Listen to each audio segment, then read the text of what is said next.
Ya, kalau TB kulit gejalanya ada di kulitnya. Peran aktif dari seluruh masyarakat. TBC itu penyakit kronik ya, dia penyakit yang lama gitu loh istilahnya. Dia tidak obatnya ini harus diminum setiap hari. Puspa on Air, sehatnya tuh di sini. Halo Sobat Pajang, jumpa lagi nih sama kita di Puspa on Air, sehatnya tuh di sini. Nah, gimana Sobat Pajang yang di rumah kabarnya? Semoga selalu dalam keadaan sehat ya. Oh iya, ini kan masih bulan puasa ya, masih dalam suasana Ramadan. Nah, selamat menjalankan ibadah puasa ya, Sobat-Sobat Pajang di rumah. Semoga nggak ada yang bolong ya, terutama yang buat yang cowok-cowok nih. Kalau yang buat cewek, biasanya sudah ada yang bolong ya, karena ada halangan ya. Kalau yang buat yang cowok, ada halangan apa ya? Nah, Sobat Pajang, di bulan Ramadan ini bertepatan di bulan Maret kan ya. Biasanya setiap bulan itu kita ada peringatan Hari Besar Kesehatan. Ya. Kebetulan bulan Maret ini kita memperingati Hari TBC Nasional. Ada yang tahu nggak nih diperingati setiap tanggal berapa? Nah, kalau ada yang tahu bisa komen di YouTube kita ya. Oke? Kali ini kita akan mengundang narasumber ya, tentunya salah satu dokter kita di Puskesmas Pajang. Mungkin Sobat Pajang di rumah ini udah nggak asing lagi sama dokter kita satu ini. Beliau ini salah satu atau satu-satunya ya, dokter yang paling ganteng di Puskesmas Pajang nih. Nah, udah ada yang bisa nebak kan? Nah, siapa ya? Tahu kan? Ya, kita langsung panggil saja Dokter Dani. Halo Dok, gimana kabarnya? Halo Mbak Ella, baik. Ya, sehat-sehat ya Dok ya? Sehat, syukurlah, sehat. Dok, selain kegiatan di Pajang, ada kesibukan lain nggak Dok? Kalau saya kebetulan prakteknya memang hanya di Puskesmas Pajang. Beberapa tahun ini, dulu saya sempat di klinik ya, sempat di 2 klinik. Cuman karena kesibukan di sini ya, banyak ada tugas juga yang kadang harus lembur. Ya saya sampai tahun 2025 ini masih hanya di Mas Pajang. Saya resign dari kliniknya. Di Iya. Puskesmas Pajang ya Dok ya? Iya. Belum pernah dipindah atau dimutasi gitu ya Dok ya? Belum. Saya dari 2015 keterima di sini sampai 2025 masih di sini. Oh, ya. Iya. Berarti Sobat Pajang di rumah nih yang biasa ke Puskesmas Pajang udah nggak asing lagi ya sama Dokter Dani ya? Ya mungkin sudah beberapa kali ketemu ya di sini. Semoga sehat selalu, jadi nggak perlu datang ketemu di sini. Kalau kesini kan berarti sakit. Biasanya kalau ke Puskesmas Pajang tuh kalau pas saya lagi jaga layanan ya, pasti nanyanya Dokter Dani, karena Dokter Dani kan udah lama di Puskesmas Iya betul Pajang, ya. Gitu ya. Ya salah satu yang paling lama di sini. Ya. Yang lebih lama, iya, yang lebih lama sudah ditugaskan tempat lain. Paling tua atau paling sehat? Enggak, kalau paling tua enggak, kalau paling tua enggak. Ya Gimana pun ya menolak tua juga sih. Iya. Oke Dok, kali ini dalam episode ini, kebetulan kan bulan Maret ya Dok ya. Betul, nah, ya. Hari besarnya itu kita itu hari kesehatannya itu Hari TB Nasional.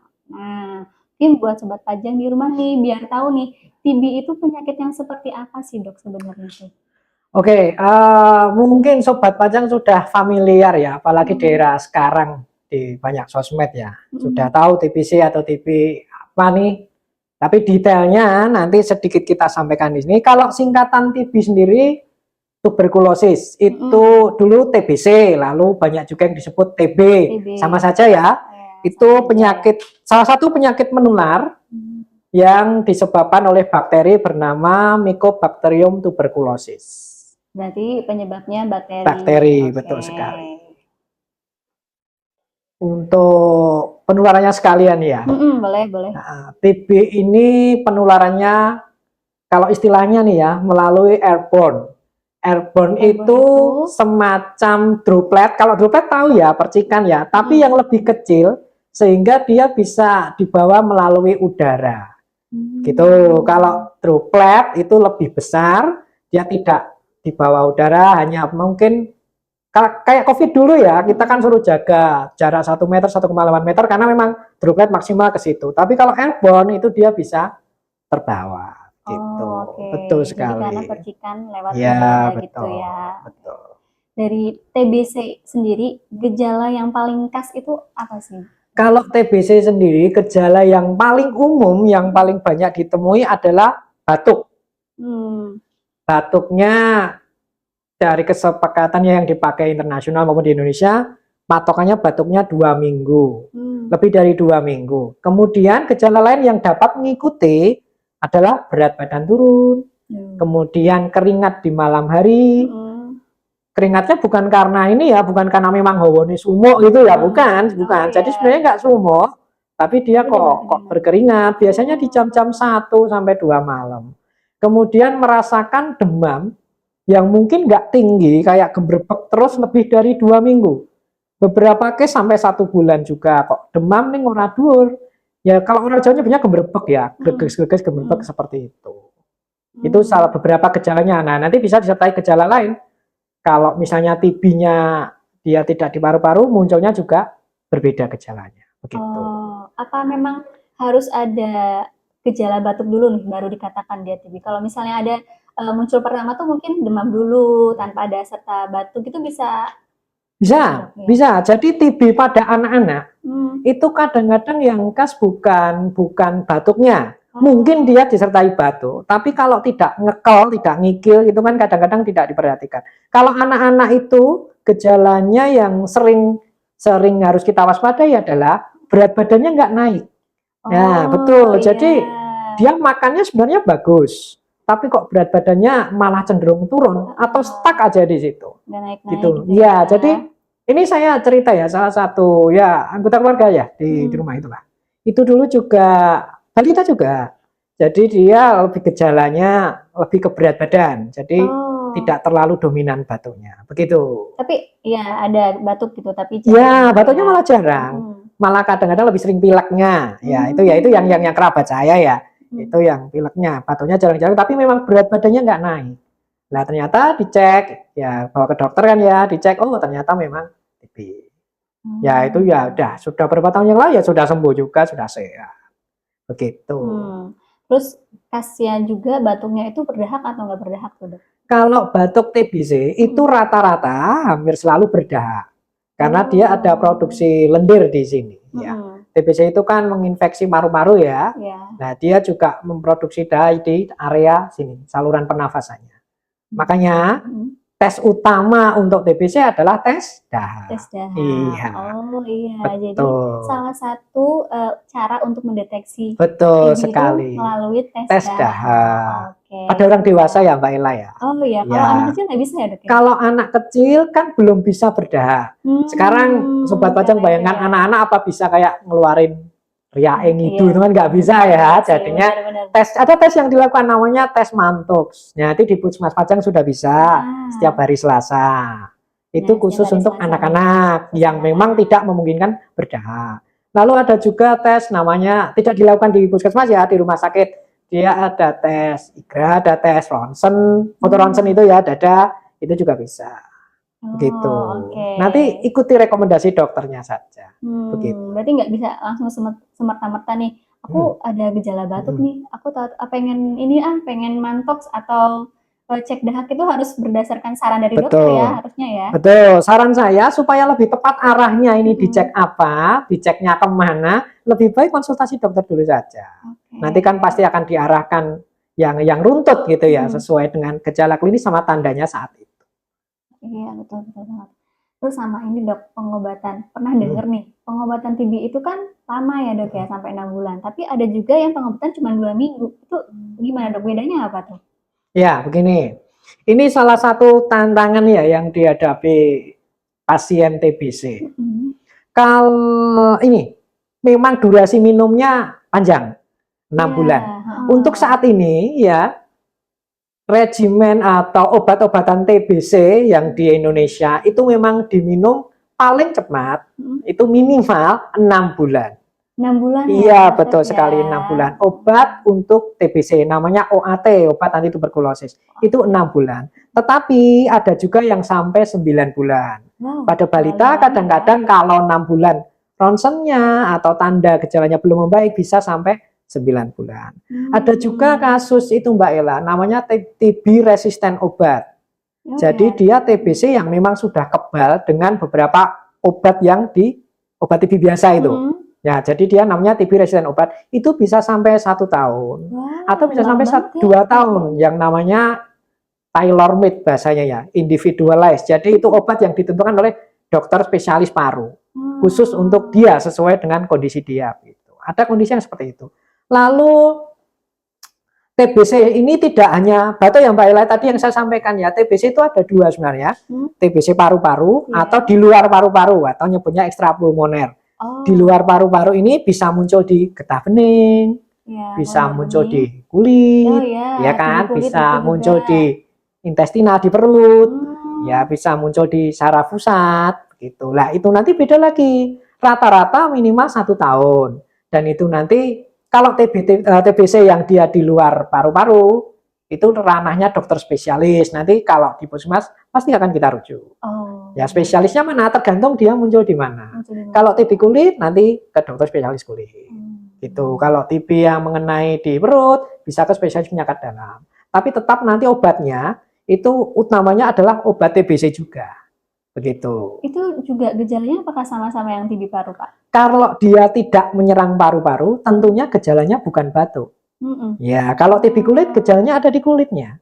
Jadi kayak semacam ciri-cirinya tuh gimana? Semacam penyakit kulit, tapi yang dia memang susah sembuhnya, sifatnya kronis lama dan tidak seperti biduran gitu, tidak ya, atau yang gatal-gatal biasa tidak. Bentuknya itu beda, yang menunjukkan yang menunjukkan dia, oh ini bukan sakit kulit yang biasa. Gitu.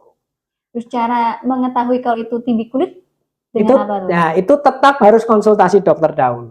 Nanti biasanya kalau dokter kulit nanti akan melakukan serangkaian tes juga untuk mengetahui apakah memang ada keterlibatan tadi ya Mycobacterium di situ, bakterinya TB tadi.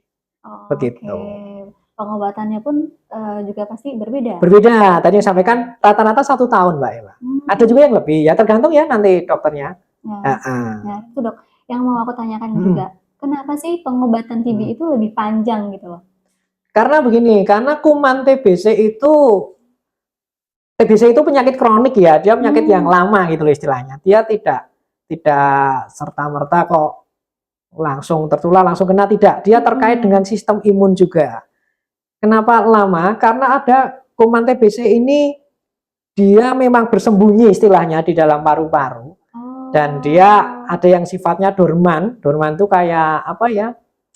Laten istilahnya ya. Dia tidak langsung aktif. Nah, itu juga harus ditembak oleh antibiotik tersebut. Obat TB itu kan isinya antibiotik ya. Dia banyak ya. Ada rifampicin, INH, pirazinamid, kemudian etambutol, ada yang dulu pakai streptomycin. Nah, itu semua antibiotik yang berbeda golongan. Tujuannya apa? Tujuannya untuk mengenai semua elemennya bakteri ini. Gitu. Jadi entah dinding selnya, entah membran selnya, entah inti selnya. Terus sekaligus kuman-kuman yang dia dorman tadi.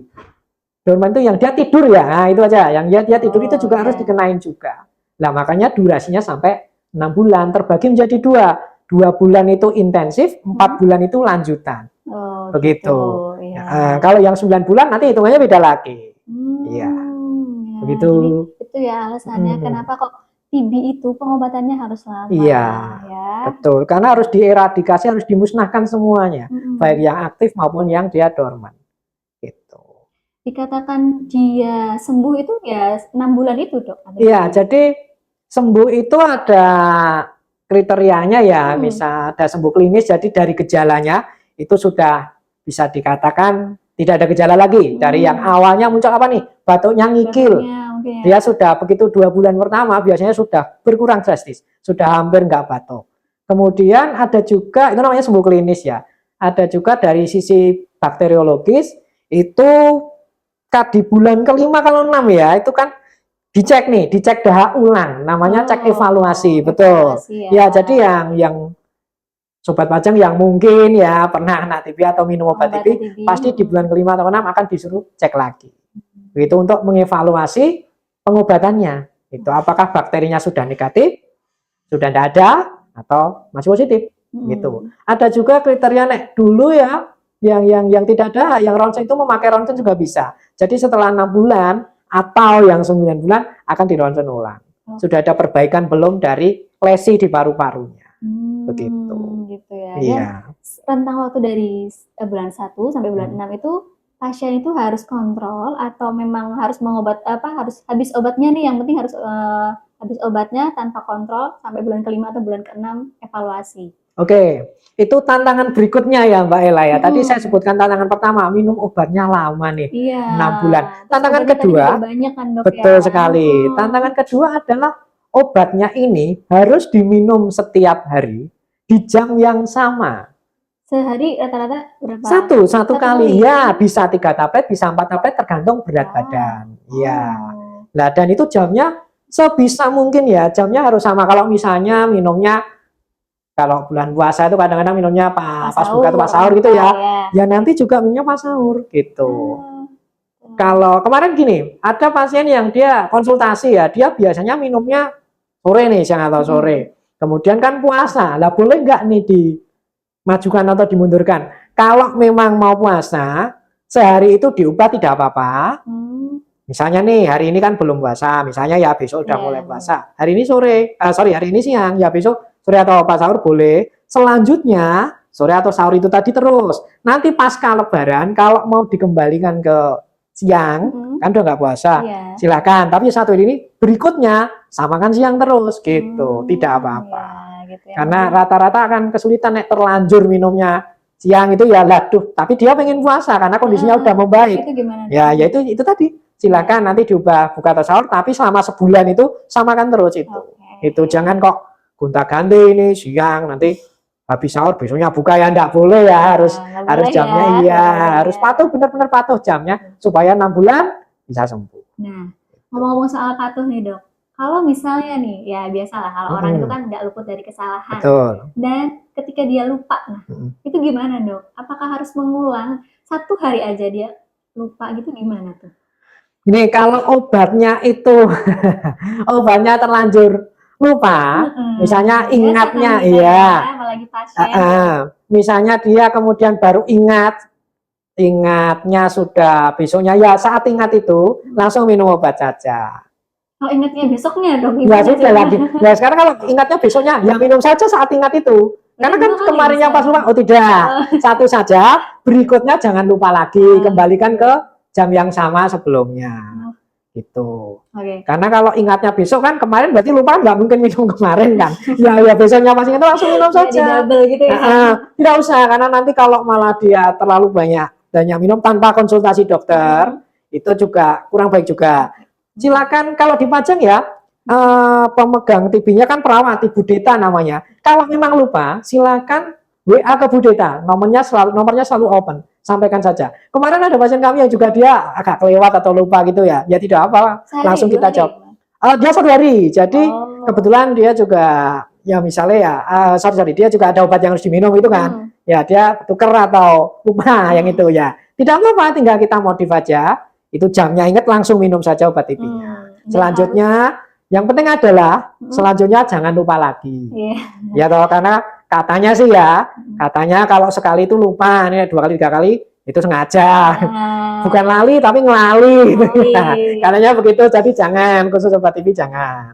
Pasang alarm aja ya. Nah betul, kadang-kadang pasang alarm di HP boleh itu. Kalau pelupa saya juga menyarankan, atau bukan pelupa ya, kesibukannya banyak. Mungkin sangat di tempat kerja, mungkin kerja di rumah, entah kerja di mana gitu ya, sangat sibuk, lupa, alarm aja di HP. Tidak apa-apa, alarmnya tidak harus yang minum obat, tidak ya, alarm apapun silakan. Yang penting bisa reminder bagi dia untuk minum obat. Nggak harus mengulang dari awal ya dok ya, misalnya udah dapat 3 bulan nih, terus dia ada bolong gitu, dia mengulang lagi. Kalau bolongnya cuma sehari enggak apa-apa. Tapi kalau bolongnya lama, nanti konsultasi dokter dulu saja. Kita akan ada ya wawancara lebih lanjut yang akan kita tanyakan. Begitu. Ya, itu Sobat Pajang ya. Jadi kalau misalnya Sobat Pajang yang mungkin dari teman atau saudara ya yang punya penyakit TB atau sedang menjalani pengobatan TB, harus dipantau ya Pak ya. Betul. Harus benar-benar patuh. Iya. Jadi TB itu ada yang namanya PMO ya. Ya, pengawas menelan obat ya, betul ya. Nah, jadi setiap ada pasien yang kesini memulai pengobatan TB, pasti kita akan berkomunikasi juga dengan keluarga terdekatnya untuk membantu kami mengawasi menelan obat. Jadi benar, ketika dia minum sampai ditelan itu harus dilihat juga. Nanti mungkin kami juga akan menghubungi menghubungi yang iya. PMO-nya itu keluarga yang mengawasi menelan itu. Kita akan tanyakan apakah benar-benar patuh, tidak. Bukan kita nggak percaya, bukan. Tapi itu kan demi kesembuhan pasien itu sendiri. Iya. Kalau ini ada yang nanya dok, kalau nggak ada yang punya keluarga di sini ngekos sendiri gimana dok? Nah, kalau di sini sendiri biasanya kita akan tanya ke pasien tersebut, siapakah orang yang paling berkomunikasi, sering berkomunikasi dengan dia untuk membantu menelan. Biasanya tetap ada kok. Kecuali kalau memang misalnya ya lansia, nyun sewu ya, lansia sendiri memang keluarganya jauh-jauh semuanya, mungkin kadang-kadang kita bisa minta bantuan tetangganya atau Bu Kader atau Pak RT gitu ya. Kita bisa minta tolong untuk membantu ya. Gimana ya cara mengawasi supaya menelan obat dengan patuh Mungkin itu. kalau buat anak kos sama pacarnya kali ya. Itu bisa ya. Misalnya karena kan biasanya nurut ya sama pacarnya ya. Iya. Daripada ngambek gitu ya. Iya, tiap hari kan WA-an tuh. Nah, betul sekali. Obat belum? Nah, betul sekali Mbak Ella. Betul. Ya, terkait TB anak itu sebenarnya lebih bahaya nggak sih dok dibandingkan TB dewasa? Kalau berbahayanya ya bisa kita katakan sama ya, maksudnya sama berbahayanya. Karena anak-anak dengan TBC itu dia selain dia mengganggu paru-parunya ya dan organ yang lain, dia juga akan mengganggu pertumbuhannya, ya kan? Ya kan tadi kan gejalanya berat badan nggak naik. Kalau pertumbuhannya terganggu, kemudian dia sering mengalami gejala patuh, kalau dia masih dalam fase perkembangan ya, otomatis perkembangannya juga akan terganggu nanti. Iya, betul sekali. Karena misalnya dia wayai sekolah itu kan PAUD lah atau apa, sering batuk, sering nggak masuk, otomatis kan akan terganggu juga. Iya toh? Dia harusnya bisa diajarin ini oleh miss-nya, gurunya, ustazahnya, gara-gara sering nggak masuk, ya kan? Jadi nggak mendapat pelajaran itu kan mengganggu perkembangannya nanti.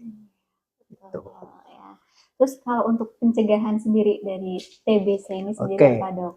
Pencegahan TBC itu yang pertama ya, ini dari sisi masyarakat ya, dari sisi kita, bukan dari sisi fasilitas kesehatan. Itu yang pertama, jika kita batuk atau mengalami tadi ya greges-greges yang nggak jelas gitu ya, lama kok nggak sembuh-sembuh, segera periksa. Itu dulu, segera periksa ke dokter. Kalau ada keluarga kita, kerabat kita yang mengalami serupa, minta tolong dikasih tahu, segera ke dokter juga periksa. Lalu setelah kita periksa, kalau kita kemana-mana lebih baik kita memakai masker. Meskipun sudah tidak pandemi, dulu waktu pandemi kan kita sangat rajin ya pakai masker ya. Ya, kalau kita batuk pilek lebih baik memakai masker ya, supaya kita juga istilahnya menjaga orang lain biar nggak kena dropletnya kita, gitu ya, keluarga kita, orang-orang yang kita cintai. Kemudian TBC ini juga terkait dengan daya tahan ya Mbak Ella. Jadi tidak semua orang begitu kena droplet TBC langsung kena percikan itu ya mengandung TBC langsung dia pasti TBC, tidak juga. Tidak juga, tergantung daya tahannya dia. Makanya yang beresiko ini nanti nyambung ya dengan siapa sih yang beresiko kena TBC. Iya, betul. Yang beresiko itu yang daya tahannya mulai menurun. Contohnya lansia, otomatis ya lansia itu daya tahan mulai menurun. Kemudian bayi dan balita. Lalu yang ketiga orang dengan komorbid. Komorbidnya apa? Yang paling sering, yang paling beresiko maksud saya HIV. Iya, HIV AIDS itu. Kemudian diabetes mellitus, ya sakit gula itu. Ya, kemudian orang dengan karsinoma atau kanker itu juga beresiko, atau penyakit-penyakit autoimun lain ya yang dia harus minum obat untuk mensupresi daya tahannya, itu juga mempunyai risiko untuk lebih mudah tertular TBC. Ya, makanya pencegahan selain tadi ya pakai masker, kemudian segera periksa, itu juga jaga daya tahan. Jaga daya tahan juga terutama dari intake kita, makan minum yang sesuai ya. Kalau dulu istilahnya 4 sehat 5 sempurna, sekarang istilahnya isi piringku ya kalau nggak salah ya. Nah itu ya gizi seimbang, nanti bisa di googling tuh gizi seimbang tuh isinya apa saja. Kemudian cairan yang cukup, seimbangkan antara aktivitas dengan istirahat, harus seimbang. Kalau mager cuma rebahan terus ntar malah jadi obes, itu juga bisa. Tapi kalau aktivitas terus nggak istirahat juga kecapean, ya. Betul. Itu. Kemudian satu lagi nih yang kita sarankan juga ya, jangan, mohon maaf ya, jangan meludah atau buang dahak sembarangan di jalan. Oh. Ya kadang-kadang nyun sewu ya, kita kan sering lihat orang naik motor atau naik jalan kaki lah, meludah di jalan. Ya toh. Kalau seandainya dahaknya, ludahnya itu mengandung bakteri, itu kan bisa berisiko menularkan ke orang lain. Iya. Berarti bisa ya dok ya? Bisa, Tuh, ya. Sobat Pajang, jangan Ya, sembarangan atau meludah misalnya ya, meludah kasihan kena tuh. pagar, misalnya dilala ada orang yang megang pagarnya, tangannya jadi kena. Aduh, Iya ngeri banget kan? ya. Pasti kan ada tulisan banyak kan kalau lihat jumpai di tempat umum dilarang meludah di sini. Iya kan? Sering lihat kan ya, entah di tempat wisata atau di tempat umum. Ya itu sebenarnya ada Salah satunya maknanya. ya, Iya. pencegahan itu. Betul sekali. Nah, Selain jangan karena lupa. kita lihatnya tidak estetis karena jorok gitu ya. Tapi sebenarnya secara medis itu kan bisa menularkan penyakit. Betul. Iya. Selain itu dok, pernah dengar sih Mm-mm. kalau kuman dari bakteri Mm-mm. si TB ini, dia itu bisa mati karena sinar matahari. Nah itu betul nggak sih? Ya betul. Jadi TBC ini dia juga terkait, tadi saya sebutkan sekilas ya, terkait dengan hygiene ya. Hygiene itu, sanitasi itu salah satunya lingkungan kita. Nah, Jadi saran-saran kami ya, kalau rumah atau ya rumah ya yang sering kita atau kos-kosan ya, itu sebisa mungkin sirkulasinya yang bagus. Sirkulasi udaranya yang bagus. Lalu kena sinar matahari bisa masuk. Sinar matahari masuk bukan berarti alam terbuka, bukan ya. Maksudnya dengan kita buka pintu, jendela itu kan membantu sinar sirkulasi dan sinar UV untuk bisa masuk. Makanya siang atau pagi itu kan rumah kita terang nih, ya kan ada cahaya yang masuk. Cahaya dari matahari itu, sinar itu bisa membantu untuk dia mengeliminasi atau menginaktifkan kuman TBC tersebut. Betul. Kalau jarang sirkulasinya kurang bagus, tidak terpapar matahari dalam jangka lama, ruangan itu kan jadi lembab. Iya, betul. Ya, lembab itu kan sarangnya kuman. Mau bakteri, mau virus, mau jamur itu kan suka tuh beranak pinak di tempat yang lembab tersebut. Kemudian kalau ada binatang piaraan itu juga hati-hati. Meskipun mungkin tidak menularkan TBC tidak, tapi kalau punya binatang piaraan juga harus dijaga kebersihan dari binatang tersebut. Itu yang suka miara-miara itu dijaga supaya dia juga tidak menyebabkan penyakit. Ya. Oke, itu mungkin dok yang bisa kita bahas ya. Mungkin dari sobat-sobat Pajang, ada yang mungkin kurang puas atau ada yang mungkin mau ditanyakan, bisa langsung komen di link komentar kita ya. Sebelum kita tutup nih, mungkin dari Dokter Dani ada closing statement nggak? Ya, closing statement. Closing statement itu berarti kalimat penutup gitu ya. Iya, betul ya. Pesan-pesan juga boleh buat teman-teman di rumah. Mungkin kita sering baca ya, pemerintah Indonesia ini di negara kita ini ya menetapkan Indonesia bebas TB 2050. Eliminasi TBC itu tidak bisa dilakukan oleh tenaga kesehatan seorang diri, fasilitas kesehatan tidak bisa, tapi membutuhkan peran aktif dari seluruh masyarakat. Ya. Terutama dalam menjaga kesehatannya, kemudian menjaga hygiene sanitasi tadi, lalu ikut aktif, misalnya ada pemeriksaan dahak. Kalau sekarang ada pemeriksaan kesehatan gratis ya, itu monggo silakan. Ya, cek kesehatan gratis itu ada banyak komponen yang diperiksa, monggo silakan berperan aktif di puskesmas yang sekitar Pajang, silakan ke Pajang. Ini kami juga ada jadwalnya khusus. Kemudian tadi ya jaga kebersihan, jangan meludah sembarangan. Kalau ada pemeriksaan, screening, dahak itu ya di posyandu di mana diikuti kalau memang batuk. Kalau ada keluarga kerabat yang sakit, segera konsultasi ke dokter. Dan jika memang harus minum obat TBC, patuhi obat tersebut. Ya, begitu. Kalau yang viral sekarang ubur-ubur ikan lele. Masyarakat semua unsur, mari dukung pencegahan dan pengendalian TBC. Pakai le ya? Ya, le sama C itu mirip ya. Betul. Oke. Begitu ya Mbak Ella ya. Oke, terima kasih dong. Nggih, terima atas kasih. Mohon maaf penjelasannya. bila ada salah kurang lebihnya. Ya, Nah, kapan-kapan boleh nuwun. lagi ya Dok ya Siap, sharing ya. nggih. Oke. Oke. Nah, jadi kita juga ada jargon Tos TB Oh, bagaimana? Oh, dong. Tos TV. Tos TB, temukan, Temukan, obati TB, obati TV sampai sampai sembuh. sembuh. Ya. Oke. Terima kasih Sobat Pajang. Nah, kalau Sobat Pajang masih penasaran terkait TBC atau info-info lainnya, bisa kirim DM atau enggak meninggalkan komentar di bawah ini ya. Kita ketemu lagi di episode selanjutnya. Sampai jumpa. Tetap di Puspa on Air. Sehatnya tuh di sini. Puspa on Air, sehatnya tuh di sini.